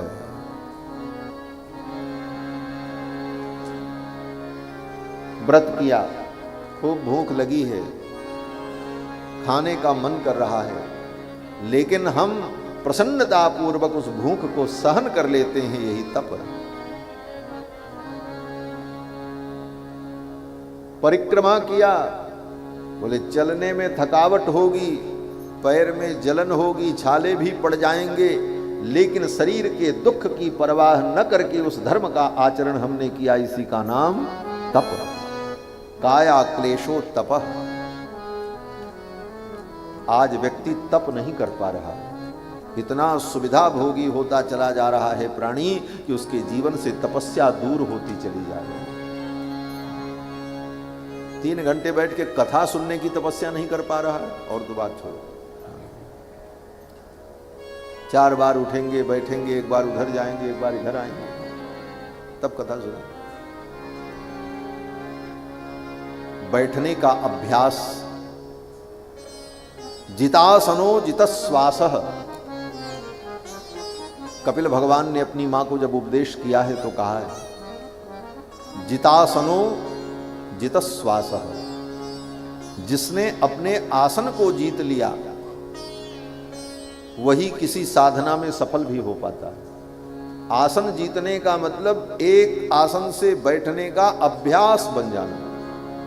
बैठ गए तो बैठ गए, 4 घंटा बैठे रहो, और एक बार इधर गोड़ सीधा किए, एक बार उधर पैर सीधा किए, 4 बार इधर झुके, 4 बार उधर झुके, 2 बार कमर घुमा करके फुटकाई चटकाई, बोले ये सब कुछ नहीं। जितासनो, आसन को जीत लो, बैठने का अभ्यास हो जाए। एक बार बैठ गए तो बैठ गए और बैठे, तभी साधना होगी, तभी मंत्र का जप होगा, तभी पारायण होगा, तभी स्वाध्याय होगा, तभी भगवान का ध्यान होगा। इसलिए सबसे पहली साधना होती है बैठने का अभ्यास। यह भी एक तप है। आसन लगा लिया, बैठ गए, पद्मासन लगा करके बैठ गए तो फिर 5 घंटे 6 घंटे बैठो, भजन करो, तब भजन होगा। भगवान ब्रह्मा जी से कहते हैं बिभर्मि तपसा विश्वम वीर्यम में दुश्चरम तपः। और हे ब्रह्मा, तुमने तप किया है, मैं तुम्हें उपदेश देता हूं। और फिर भगवान ने ब्रह्मा जी को 4 वेदों का उपदेश किया। और संक्षिप्त भागवत का उपदेश किया, जिसको चतुश्लोकी भागवत कहते हैं। 4 श्लोकों में भागवत है। उसी 4 श्लोक का विस्तार ये 18,000 श्लोक है। सर्वप्रथम भगवान ने ब्रह्मा जी को दिया और कहा कि इस ज्ञान को अगर तुम धारण कर लोगे, एतन मतम समातिष्ठ परमेण समाधिना, अगर इस मत को, इस ज्ञान को तुम धारण कर लोगे तो भवान कल्प विकल्पेशु न विमुह्यत करहिचित, कल्प विकल्प में भी तुमको कभी मोह नहीं होगा, दुख नहीं होगा। ये ब्रह्मा जी को भगवान ने ज्ञान दिया सृष्टि करने के पहले। क्यों?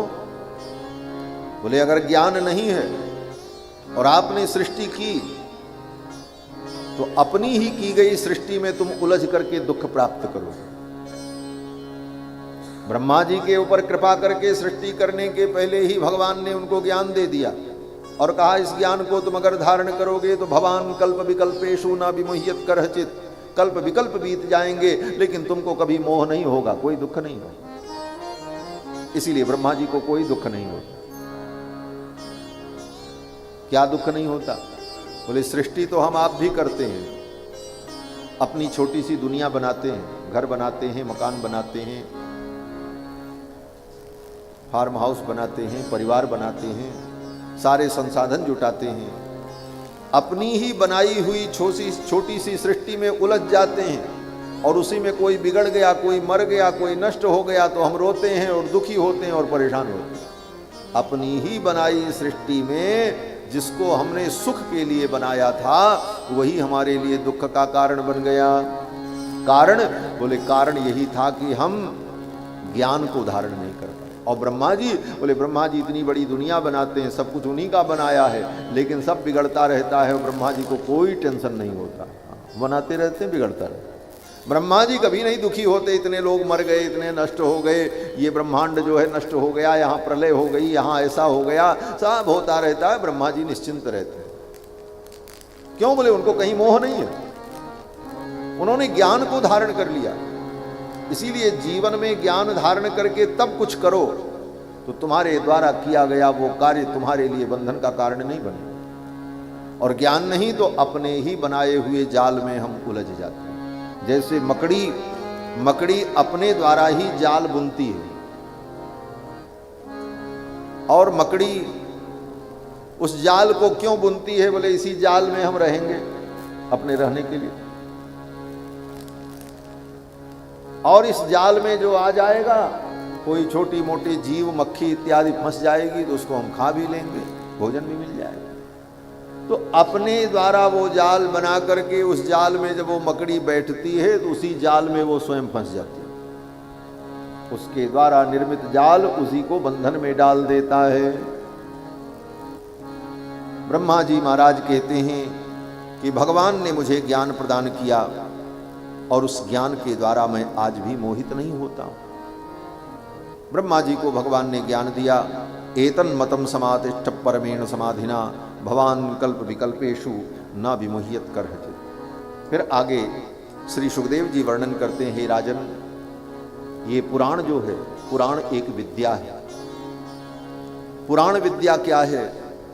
बोले हमारे यहाँ 14 विद्या स्थान का वर्णन किया गया है, 14 विद्याएं बताई गई, उनमें एक पुराण विद्या है, यह भी एक विद्या है। विद्या का मतलब क्या होता है?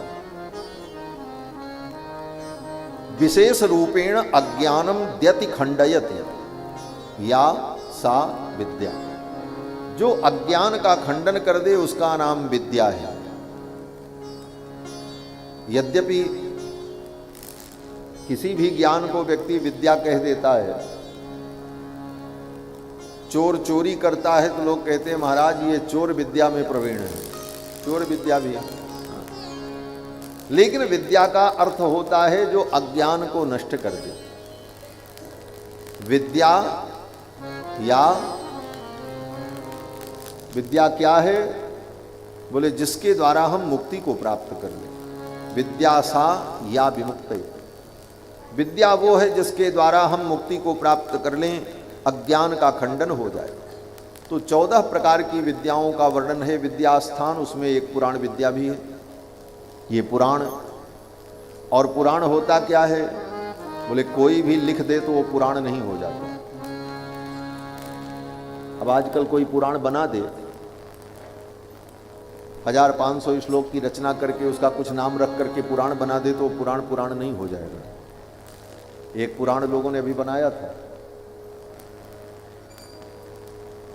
वो गायत्री परिवार वाले, प्रज्ञा पुराण। तो कोई भी व्यक्ति ऐसे पुराण बना दे तो उसके बनाने से वो पुराण उराण नहीं हो जाता है। प्रज्ञा पुराण कौन सुनता है? किसको सुनने की जरूरत पड़ेगी? वेद व्यास जो साक्षात परमात्मा हैं, उनके द्वारा बनाए गए 18 पुराण को सुनने से अगर जीव का कल्याण नहीं हुआ तो श्री राम शर्मा के बनाए हुए प्रज्ञा पुराण से कल्याण होगा किसी का? कदापि नहीं हो सकता, नहीं हो सकता। और यह भी एक व्यक्ति की तृष्णा होती है कि हम कुछ लिखें, हम भी कुछ लिखें। तुम क्या लिखोगे? क्या नया लिखने का तुम्हारे अंदर सामर्थ्य है? 4 वेद, 18 पुराण, 18 स्मृतियां, महाभारत रामायण जैसे इतने अनादिकाल से ज्ञान के भंडार, उससे ज्यादा तुम्हारे पास ज्ञान है क्या? लेकिन अहंकार के कारण हम भी कुछ हैं, हम भी लिखेंगे तो लोग कहेंगे ये लेखक हैं। यह अभिमान पालने के लिए व्यक्ति लिखने के चक्कर में पड़ता है। हमारे गुरुदेव भगवान पूज्य श्री ब्रह्मचारी जी महाराज 4 विषय में स्वर्ण पदक प्राप्त थे। गणित, ऋग्वेद, मीमांसा और व्याकरण, 4 विषयों में लब्ध स्वर्ण पदक। उनके नाम के आगे लिखा रहता था लब्ध स्वर्ण पदक चतुष्टय। ऐसे विद्वान, गणित के इतने बड़े पंडित, नृमेय, प्रमेय, त्रिकोणमिति, ज्यामिति कुछ भी उनसे पढ़ लीजिए, ऐसे पंडित। वैदिक गणित के महान विद्वान, हनुमान चालीसा से लेकर वेद पर्यंत सकल शास्त्र का अभ्यास था गुरुदेव। कहीं भी किसी शास्त्र में क्या है उनसे पूछ ले कोई व्यक्ति। इतने महान विद्वान। मैं तो कहता हूं, और जो लोगों ने दर्शन किया है वो जानते होंगे कि इस धरती पर उनके जैसा विद्वान उस काल में नहीं थे। इस व्यासपीठ से मेरी उद्घोषणा है, ऐसे महापुरुष। हम लोग कभी पोथी की जरूरत ही नहीं महसूस करते थे। चलते फिरते गुरुजी से कुछ भी पूछ लें और उसी समय गुरुजी बता दें, फला पोथी में, फला अध्याय में, फला जगह पर ये लिखा हुआ है, इसका मतलब ये है। ये अभ्यास था। 5 दिन में 1 दिन भोजन करते थे, ये तपस्या थी उनके जीवन।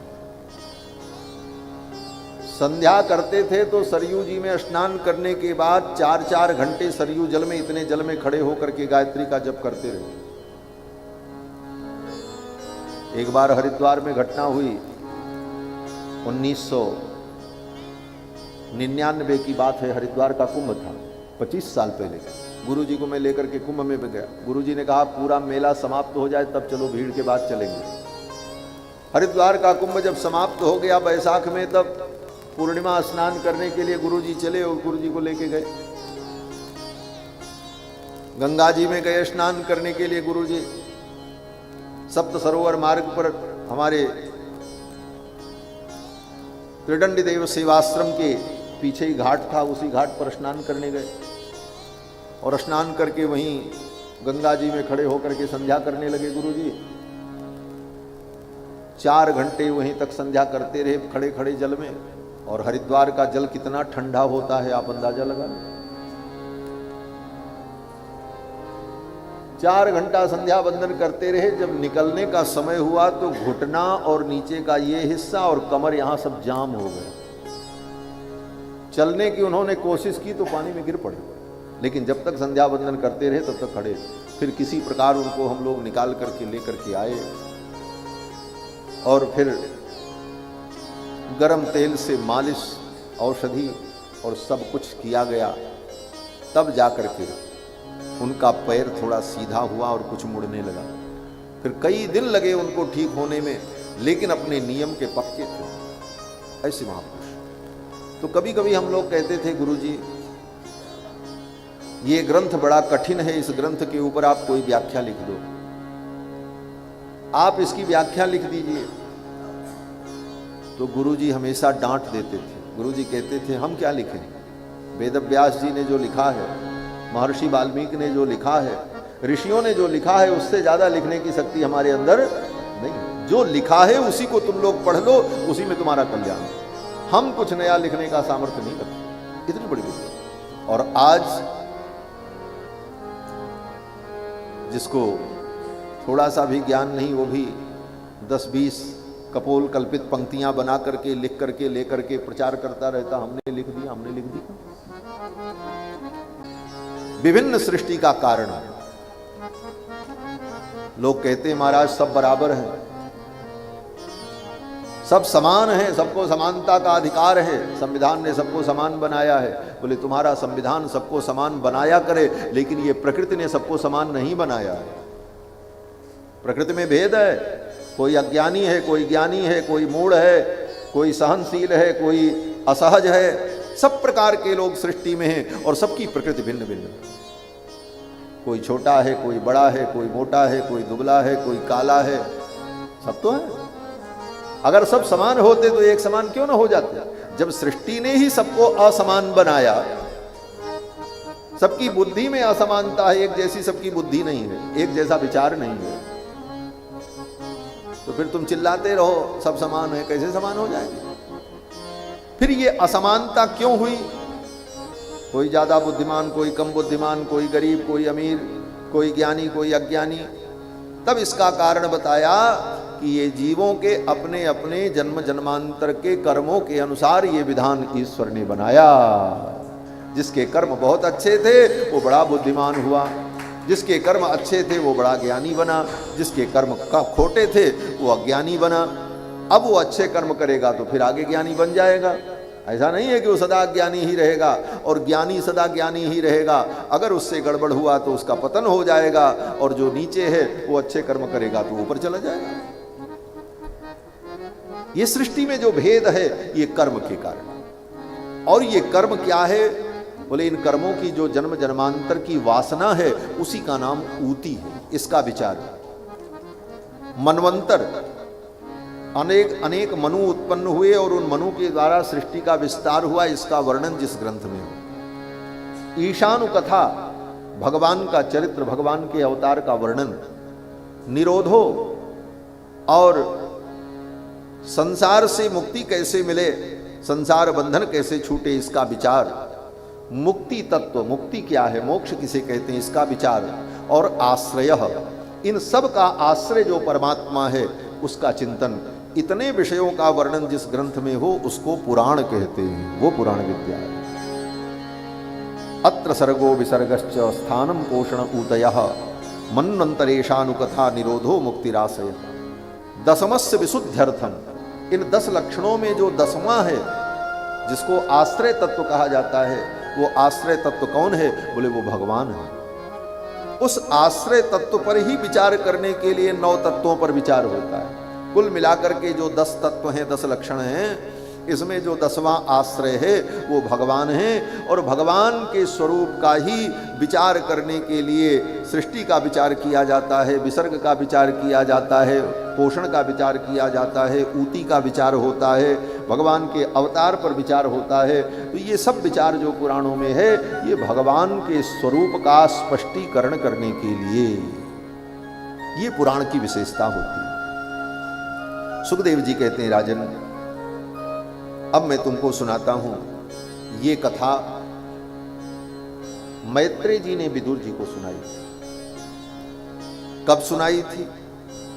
कितनी अद्भुत बात है। नैमिषारण्य में सूत जी जब सुना रहे थे, सौनकादि मुनियों ने उनसे पूछा तो सूत जी ने कहा कि सुखदेव जी ने जो सुनाया है वो मैं आपको सुना रहा हूं। यही कहा था। सुखदेव जी की जब बात आई तो सुखदेव जी राजा परीक्षित को जब सुना रहे थे तो सुखदेव जी ने क्या कहा? अधीतवान द्वापरादो पितुर्द्वैपायनादहम, अपने पिता वेदव्यास जी से मैंने जो पढ़ा है और सुना है वो मैं तुमको सुना रहा हूं। और अब सुखदेव जी जब सुना रहे हैं तो सुखदेव जी कहते हैं, राजन ये कथा मैं जो तुमको सुना रहा हूं, इस कथा को मैत्रेय जी ने विदुर जी को सुनाया था। मैत्रेय जी ने विदुर जी को क्यों सुनाया था? बोले एक बार एवमेतत्पुरा पृष्टो मैत्रेयो भगवान किल छत्रावनम प्रविष्टेन त्यक्त्वा स्वगृहमृद्धिमत्। एक बार विदुर जी अपना घर छोड़कर जंगल की यात्रा पर, तीर्थ यात्रा पर चले गए। क्यों? बोले महाभारत युद्ध होने वाला था। विदुर जी ने धृतराष्ट्र को समझाया, भैया ये सारा राज्य तो पांडव का है और आपने इस राज्य को हथिया लिया और आप मोह में पड़ गए। चलो कोई बात नहीं, लेकिन कम से कम 5 गांव तो पांडव को दे दो, आखिर वो कैसे जिएंगे, क्या करेंगे? धर्म यही कहता है कि आप 5 गांव दे दो। दुर्योधन बगल में खड़ा था। दुर्योधन ने विदुर जी को बड़े अपशब्द कहे। दुर्योधन ने कहा, ये सूत पुत्र, दासी पुत्र, ये हमको उपदेश करेगा? मेरी रोटी पर, मेरे टुकड़े पर पलने वाला ये मेरे शत्रु का पक्ष ले रहा है। ये सब कह करके श्री विदुर जी का दुर्योधन ने घोर अपमान किया। और ये घटना उस समय की है जब भगवान दूत बनकर के हस्तिनापुर पधारे। पांडव के दूत बनकर के भगवान गए। पांडव में एक पांडव कौन है? भीम। और भीम कौन है? बोले पवन पुत्र। पवन पुत्र। रामावतार में भगवान ने पवन पुत्र को अपना दूत बनाया, तो कृष्णावतार में भगवान ने सोचा इस बार मैं पवन पुत्र का दूत बन जाऊं। इसीलिए पांडव के दूत बनकर के भगवान गए, उनका पक्ष लेकर के गए। पहुंचे, दुर्योधन ने बहुत बड़ी तैयारी की थी, भोजन इत्यादि की, लेकिन भगवान दुर्योधन के यहां भोजन नहीं किए। दुर्योधन नाराज हो गया। दुर्योधन ने कहा, आपने मेरे यहां भोजन नहीं किया। भगवान ने कहा, भोजन मैं तुम्हारे यहां क्यों करता, तुमने मेरी बात ही नहीं मानी। जब मेरी बात तुमने मानी ही नहीं तो मैं तुम्हारे यहां भोजन क्या करूं? और ऐसे भी व्यक्ति भोजन किसके यहां करता है? बोले 2 परिस्थितियों में व्यक्ति भोजन करता है। या तो हमारी प्रीति हो उस व्यक्ति से तो हम उसके घर भोजन करें, जिससे हमारा प्रेम होता हम उसके घर भोजन करते हैं। और दूसरी परिस्थिति, हमको खाने को न मिल रहा हो, हम भूखों परेशान हो, तो जो कोई भी कहेगा तो उसके दरवाजे हम खा लेंगे। तीसरी कोई परिस्थिति होती नहीं है। दुर्योधन, तुम्हारे अंदर कोई प्रीति नहीं है और मैं कोई भूखा नहीं, मैं कोई भूखों तो मर नहीं रहा हूं। न च संप्रिय से राजन नैव आपद्गता वयम, और मेरे ऊपर कोई आपत्ति भी नहीं है कि मैं तुम्हारे घर भोजन करूं। दुर्योधन को बड़ा बुरा लगा। दुर्योधन ने क्रोध में आकर के कहा, इसे बांध लो, ये ग्वारिया, इसकी इतनी औकात। दुर्योधन ने अपने सैनिकों को कहा, इसको बंदी बना लो। और ज्यों ही सैनिक लोग भगवान कृष्ण को बांधने चले, दुर्योधन की सभा में भगवान ने अपने दिव्य तेज को और स्वरूप को प्रकट किया। ऐसी बिजली कौंधी, तड़तड़ की आवाज हुई और ऐसी बिजली चमकी कि सबकी आंखें चौधिया गईं और भरी सभा में से भगवान गायब हो गए, अंतर्ध्यान हो गए। और अंतर्ध्यान हुए। फिर तो विदुर जी ने समझाया धृतराष्ट्र को, देखा कृष्ण साक्षात ईश्वर है, उनकी बात मान लेने में भलाई है, अन्यथा भैया ये राज्य और ये परिवार सब नष्ट हो जाएगा। दुर्योधन तो तैश में था, विदुर जी का भी अपमान किया और उन्हें सभा से भगा दिया। भगवान वहां से अंतर्धान होकर विदुर जी के घर के लिए चल पड़े। भगवान ने सोचा आप विदुर जी के घर चलते हैं। इस चमत्कार को देखने के बाद भी दुर्योधन को विश्वास नहीं हुआ कि कृष्ण ईश्वर है। द्वापर युग में कुछ ही लोग थे जो लोग समझते थे कि कृष्ण साक्षात ईश्वर है, और कुछ लोग समझते थे लेकिन उनका ज्ञान जो संदेहात्मक था, ईश्वर हो भी सकते हैं और नहीं भी हो सकते। विदुर जी को, पांडव को, कुंती को, इनको तो पता था कृष्ण साक्षात भगवान है। भीष्म पितामह को, लेकिन दुर्योधन इत्यादि बोले इन सबको लगता था ये भगवान नहीं है। दुर्योधन तो यही कहता था कृष्ण बहुत बड़ा जादूगर है, इसने जादू करके यहां से गायब होने का नाटक किया, कभी जीवन में माना ही नहीं कि भगवान। ऐसे संसार के प्राणी अज्ञानी लोग भगवान की महिमा को देख करके भी भगवान को जान नहीं पाते, क्योंकि उनके जीवन में पुण्य का अभाव होता है। भगवान दुर्योधन के घर पहुंचे, ओ विदुर जी के घर पहुंचे। विदुर जी उस समय पहुंचे नहीं थे, भगवान पहुंच गए। घर में विदुरानी थी। विदुरानी ने भगवान का बड़ा अद्भुत स्वागत किया। भगवान ने केले के छिलके खाए, भाव में विदुरानी ने केले का छिलका ही भगवान को खिला दिया।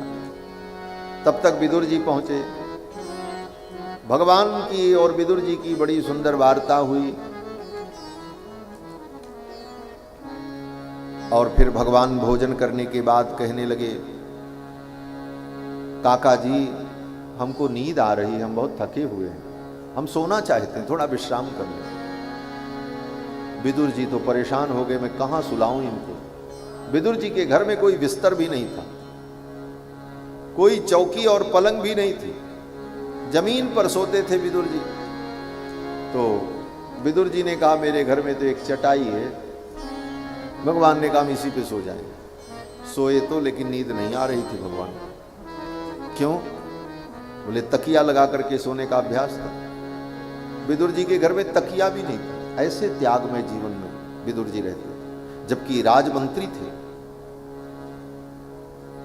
हस्तिनापुर के राजमंत्री थे और विशेष सलाहकार थे महाराज के, लेकिन घर में एक तकिया भी नहीं। भगवान ने कहा मुझे नींद आ रही, मैं कैसे सोऊं, तकिया तो है नहीं।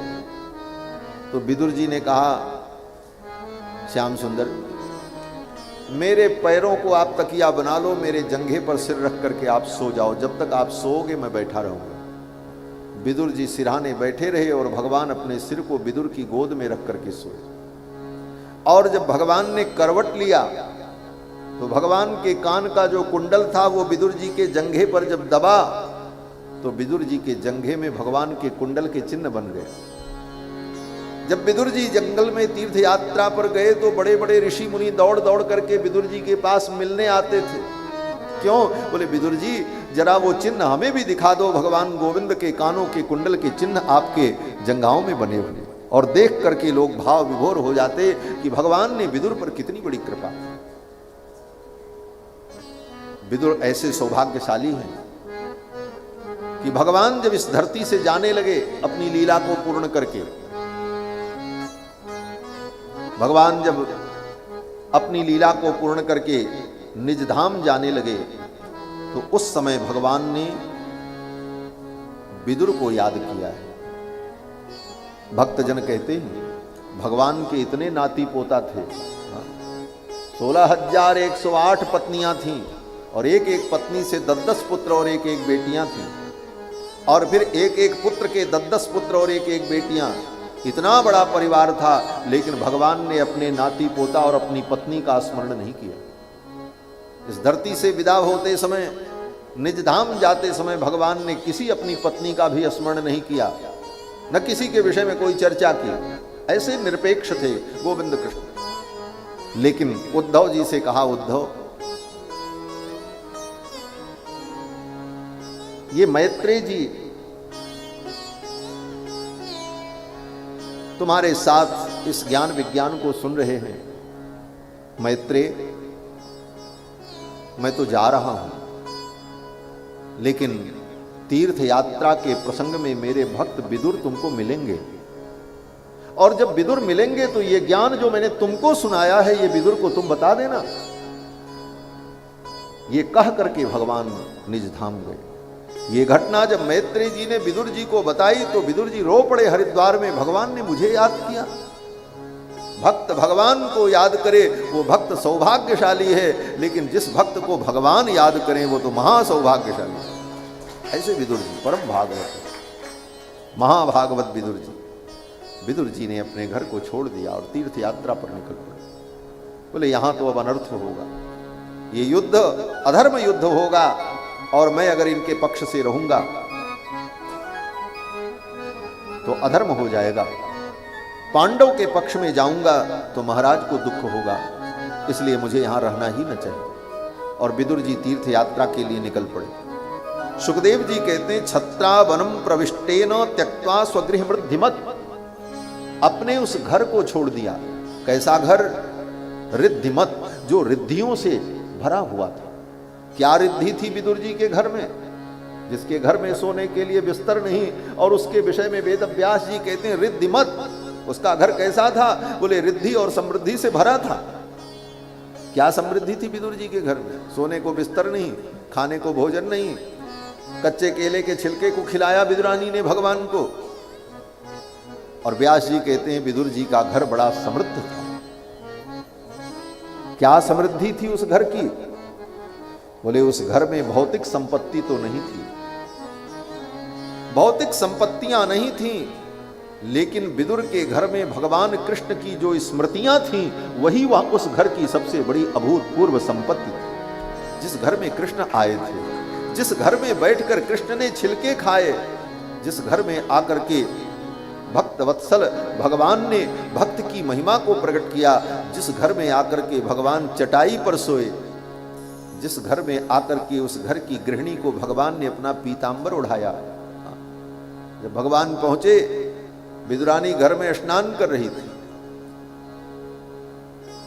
भगवान पहुंचे, द्वार खटखटाया, काकी जी काकी जी। ऐसा मधुर शब्द सुनते ही विदुरानी को होश न रहा कि मुझे कपड़ा पहनना चाहिए। वैसे ही नंगे बदन नहाती हुई निकल करके आ गई। कृष्ण आ गए और भगवान के सम्मुख जब पहुंची तब याद आया तन पर तो कपड़े नहीं। तुरंत भगवान ने अपना पीतांबर उठा करके विदुरानी को उड़ा दिया। जिस घर में ऐसी स्मृतियां हो, ऐसी समृद्धि हो, ऐसे घर को छोड़कर विदुर जी चले। लोग अपने प्रेमियों की स्मृतियों को सजो करके रखते हैं,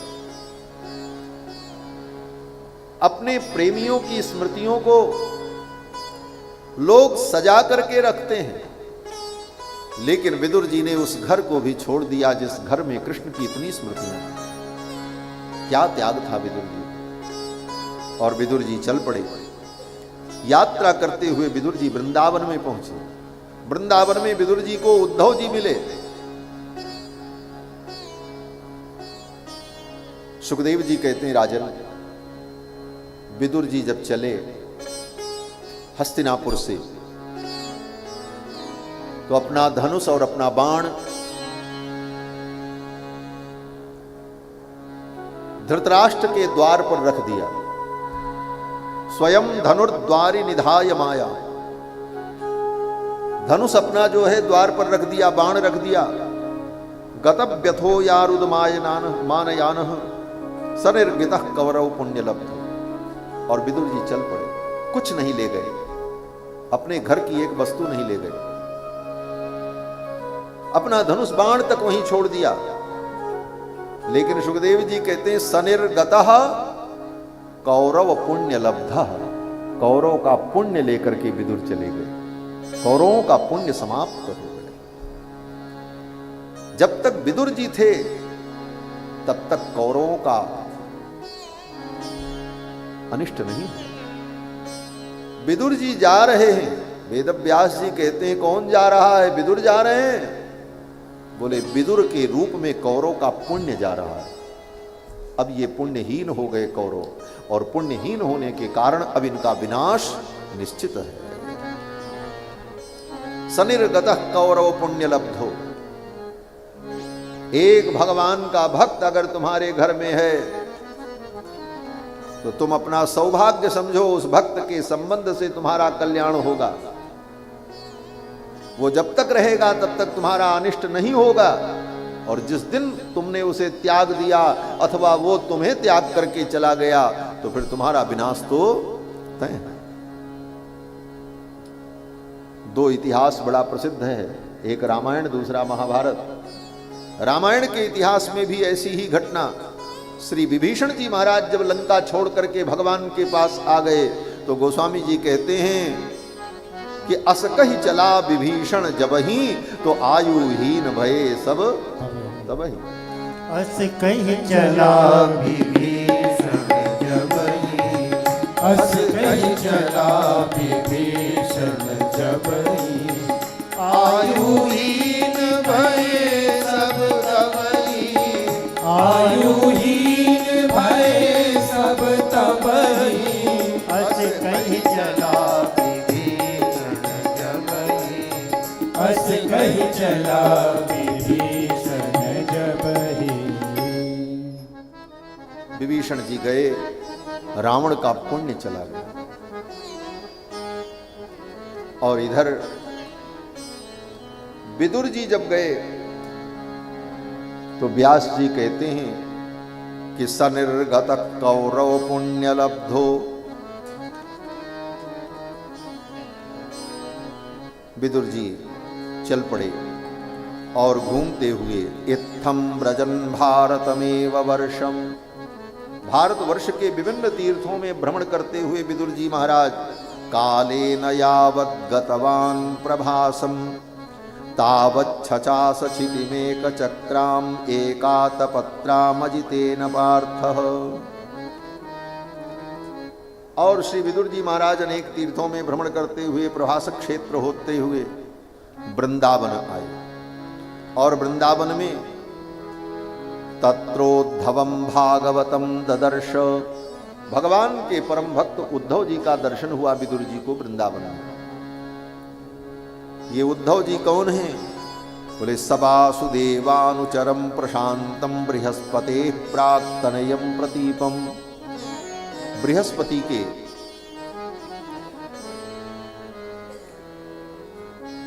शिष्य हैं और परम ज्ञानी है उद्धव जी। उद्धव जी जब मिले तो भगवान के विषय में विदुर जी ने उद्धव जी से पूछा, तो उद्धव जी ने सारा वृत्तांत बताया कि भगवान ने तो अपनी लीला का संवरण कर लिया, द्वारिकापुरी समुद्र में डूब गई, भगवान निज धाम चले गए और उन्होंने मुझे उपदेश किया, और जब मुझे उपदेश किया तो उसी समय श्री मैत्रेय जी महाराज भी थे, और भगवान ने उपदेश करने के बाद कहा कि मैत्रेय जी से कि जब विदुर तुम्हें मिलेंगे तो ये उपदेश तुम उनको सुना देना। ये बात जब उद्धव जी ने बताई तो स मुहूर्तम भूत तूष्णीम कृष्णांग्रसुधयाभृसम तीव्रेण भक्ति योगेन निमग्नः साधु निर्वृतः। इस घटना को सुनकर विदुर जी महाराज कुछ क्षण के लिए मानो समाधिस्थ हो गए, और फिर विदुर जी महाराज घूमते हुए हरिद्वार पहुंचे, और हरिद्वार में इनको मैत्रेय जी मिले, और श्री मैत्रेय जी महाराज से विदुर जी ने भगवान के विषय में पूछा, और फिर मैत्रेय जी ने विदुर जी को कथा सुनाना शुरू किया, और उसी क्रम में ये संपूर्ण सृष्टि भगवान से उत्पन्न हुई। भगवान के नाभि कमल से ब्रह्मा उत्पन्न हुए। ब्रह्मा ने सृष्टि करने का विचार किया, और ब्रह्मा जी ने अपने संकल्प से सनकादिकों को उत्पन्न किया। सनकादिक तपस्या करने चले गए तो ब्रह्मा जी को क्षोभ हुआ, और क्षोभ होने पर ब्रह्मा जी के भ्रिकुटी के मध्य से रुद्र का प्रादुर्भाव हुआ। भगवान शंकर उत्पन्न हुए। रुद्र के 11 भेद बताए, और ब्रह्मा जी ने कहा तुम्हारा अमुक अमुक कार्य है, उनके कार्य का निर्धारण कर दिया। फिर ब्रह्मा जी ने 10 प्रजापतियों को उत्पन्न किया।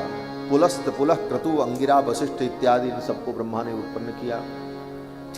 और फिर ब्रह्मा जी ने स्वयंभू, मनु और शत्रुपा को उत्पन्न किया, जिनसे ये सृष्टि हुई।